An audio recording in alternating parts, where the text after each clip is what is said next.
కూటమి ప్రభుత్వం అధికారంలోకి వచ్చిందన్న మాటే గాని నాయకులు వ్యవహరించే తీరు అధిష్టానానికి తలనొప్పిగా మారిందని వార్తలొస్తున్నాయి.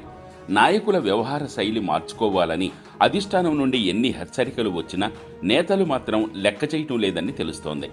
ఇన్ఛార్జ్ పోస్టుల కోసం నాయకుల మధ్య వర్గపోరు ఎక్కువవుతోందని సమాచారం. తాజాగా తంబళ్లపల్లి టీడీపీలో ఇన్ఛార్జ్ పోస్టు విషయంలో నాయకుల మధ్య వర్గపోరు ఎక్కువ కావడంతో చర్చనీయాంశంగా మారింది. టీడీపీ కంచుకోట లాంటి తంబళ్లపల్లి నియోజకవర్గంలో నాయకుల మధ్య సమన్వయం లేకపోవడంతో ఇన్ఛార్జి పోస్టు ఎవరికి దక్కుతుందో అని ఉత్కంఠగా మారింది. నిజానికి 2019 నుండి తంబళ్లపల్లి నియోజకవర్గంలో టీడీపీ పరిస్థితి అగమ్యగోచరంగా మారిందని సీనియర్ నాయకులు అభిప్రాయపడుతున్నారు. జయచంద్రారెడ్డి, శంకర్ యాదవ్ వర్గీయుల మధ్య ఇన్ఛార్జ్ పోస్టు విషయంలో మాటల తోటాలు పేలుతున్నాయని చెప్పవచ్చు. కేవలం ఇన్ఛార్జ్ పోస్టు కోసం ఒకరిపై మరొకరు ఆరోపణలు చేసుకోవడమే కాకుండా జయచంద్రారెడ్డి ఇన్ఛార్జ్ పోస్టు కోసం మాట్లాడిన వీడియో రిలీజ్ చేయటం చర్చకు దారితీసింది. గత ఎన్నికల్లో జయచంద్రారెడ్డికి పార్టీ టిక్కెట్ ఇచ్చినప్పటికీ ఓటమిని ఎదుర్కొన్నారు. అయితే జయచంద్రారెడ్డి వైసీపీ పార్టీకి అనుకూలుడని శంకర్ యాదవ్ వర్గం తీవ్ర వ్యతిరేకతను తెలిపింది.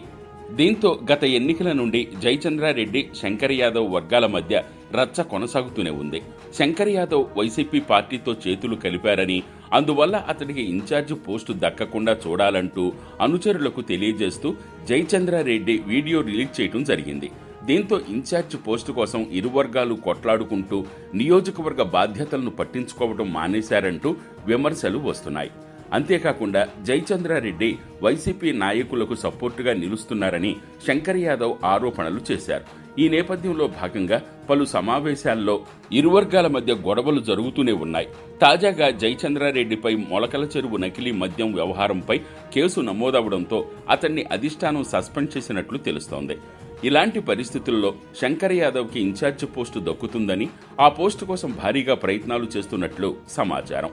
ఇదిలా ఉండగా శంకర్ యాదవ్ మాకొద్దంటూ టీడీపీ నాయకులు అధిష్టానానికి ఫిర్యాదు చేస్తున్నారని జోరుగా ప్రచారం జరుగుతోంది. ఇలాంటి పరిస్థితుల్లో కంచుకోట లాంటి టీడీపీ తంబళ్లపల్లి నియోజకవర్గ ఇన్ఛార్జ్ పోస్టు ఎవరికి దక్కుతుందో వేచి చూడాల్సిందే.